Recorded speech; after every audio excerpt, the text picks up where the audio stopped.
हर एक उद्योगपति कहता है कि मैं हम नरेंद्र भाई के संग काम कर सकते हैं। ये कौन सी जादू की छड़ी है? मैं नहीं मानता हूं कि कोई जादू की छड़ी है। मेहनत है, नीतियों के आधार पर शासन चलाने का प्रयास है।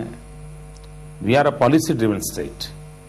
हम राज्य में नीतियों को घोषित करते हैं और इसके कारण किसी को कोई अपनी वेबसाइट पे देख सकता है भाई इस काम गुजरात में होगा कि नहीं होगा, तो उसको क्लियर कट मिलता है, उसको मुख्यमंत्री को मिलना भी नहीं पड़ता है। अगर ये व्यवस्था है तो हर एक को सुविधा रहती है। शायद इसलिए कहते हैं कि नरेंद्र मोदी साहब जो हैं उद्योग से जुड़े हैं, उद्योगपति से नहीं, और कोई भी उद्योगपति उनके करीब नहीं है। ये बात सही है? ऐसा है, मेरे करीब कोई होता नहीं है। मेरे करीब कुछ है तो मेरे गुजरात का हित है। मेरे दिल में किसी की जगह है तो वो सिर्फ मेरे गुजरात के हित की है, क्योंकि जनता ने मुझे वो काम दिया है और मेरा दिल इतना बड़ा नहीं है कि 50 चीजों को अंदर भर दूं। इसलिए मैंने एक चीज भर के रखी है और वो है मेरे गुजरात की भलाई। आपकी सबसे बड़ी उपलब्धि हाल में सबसे छोटी है, वैसे एक तरीके से छोटी गाड़ी नैनो को जिस तरीके से, किस रफ्तार से, जिस चतुराई से, जिस मुस्तैदी से आपने टाटा साहब के साथ हाथ मिलाया, वाकई लोग उसकी बहुत सराहना करते हैं। आपके लिए कितना अहम रहा? पहली बात है कि ये तो सही है कि नैनो के कारण दुनिया का ध्यान गुजरात की तरफ गया, गुड गवर्नेंस की तरफ गया, मुख्यमंत्री की तरफ गया। और उसका कारण यह है कि जब सारी दुनिया को ये पता चला था कि भाई $1200-1300 में कार मिलने वाली है, 1 लाख रुपए में कार, तो सारी दुनिया का ध्यान था। और दूसरा, जब वो विवादों में गिर गई तो और उसका ध्यान गया। और इस बैकग्राउंड के कारण लोगों का ध्यान नैनो, गुजरात, मोदी, गवर्नेंस, इन सारी चीजों पे अटका हुआ है। लेकिन रियलिटी कुछ और भी है। मेरे यहां एक कंपनी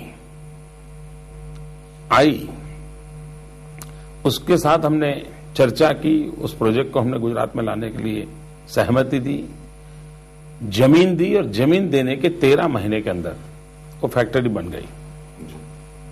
और अगले 13 महीने के बाद उसका उद्घाटन भी हो गया। विद इन 13 मंथ एक उद्घाटन हो गया। आप अपना भी मकान बनाना चाहते हैं जमीन लेकर के, तो 3 साल के पहले आप अपना मकान नहीं बना सकते। 15-20 लाख रुपए का भी होगा, 3 साल से कम समय बना नहीं सकते। जमीन खोजने जाएंगे, कॉन्ट्रैक्टर खोजने जाएंगे। ये इतनी बड़ी कंपनी, इतना बड़ा कारखाना 13 महीने में लग गया। और मैन्युफैक्चरिंग क्या होगा? हिंदुस्तान की पहली मेट्रो ट्रेन उस फैक्ट्री में बनेगी और पहली मेट्रो ट्रेन का ऑर्डर दिल्ली का है, जो हम उसको सप्लाई करेंगे। ये स्पीड है मेरे राज्य के काम करने की। नैनो की चर्चा ज्यादा हुई है, ध्यान में आया ये बॉम्बार्डियर कंपनी, जो दुनिया की प्रसिद्ध कंपनी है, जो मेरे यहां 13 महीने में फैक्ट्री बन गई और पहली मेट्रो ट्रेन मई महीने तक सौंप देंगे। तो गुजरात की विशेषता, गुजरात में प्रगति, गुजरात में विकास, गुजरात में गति, एक गुजरात ने अपनी जेनेटिक सिस्टम से जोड़ दिया है। जो नैनो ज्यादा चर्चित है, नैनो की बात करते हैं, तो क्या आपने, जब आपने ये प्रस्ताव रखा टाटा साहब के सामने, आपने इसको एंटिसिपेट किया था कि ऐसा ही होगा? उसके बहुत जल्द जैसे आपने किस तरीके से? पहली बात है कि जब ये विवाद चल रहा था तब मैंने रतन टाटा जी से मैसेज दिया था, उनके एक सीनियर आदमी को। मैंने कहा देश का भला इसमें है कि कोई रास्ता खोजा जाए और वेस्ट बंगाल से ही मारुति आपकी नैनो निकलनी चाहिए। देश हित इसमें, अदरवाइज दुनिया में ऐसे गलत मैसेज जाएंगे, नुकसान बहुत हो जाएगा। और वो पश्चिम बंगाल का होगा नहीं, हिंदुस्तान का होगा। तो ये एक मेरा मत था कि ये होना नहीं चाहिए, सुलझना चाहिए और कोई रास्ता निकलना चाहिए। बाद में जब बात आई कि दुनिया के देशों की ऑफर आई है और नैनो शायद विदेश में कहीं चली जाए, तब मेरे मन में बड़ी चिंता हुई, भाई ये तो नहीं होना चाहिए। हिंदुस्तान के बाहर अब नैनो जाए तो भारत का बहुत नुकसान हो जाएगा। खैर, उन्होंने जब निर्णय कर दिया कि हम पश्चिम बंगाल से बाहर निकल रहे हैं, उनकी प्रेस कॉन्फ्रेंस हो गई, तब तक गुजरात ने न उनसे अप्रोच किया है, न कोई चिट्ठी लिखी है, न कोई कांटेक्ट किया है। जब उनकी प्रेस कॉन्फ्रेंस कलकत्ते में हो गई कि नाओ हम लोग यहां से निकल रहे हैं, हम छोड़ रहे हैं, ये उन्होंने घोषित कर दिया, उसके बाद मैंने उनको SMS भेजा था, स्वागतम। इससे अधिक मैंने कोई अप्रोच नहीं किया, कोई चिट्ठी नहीं लिखी है।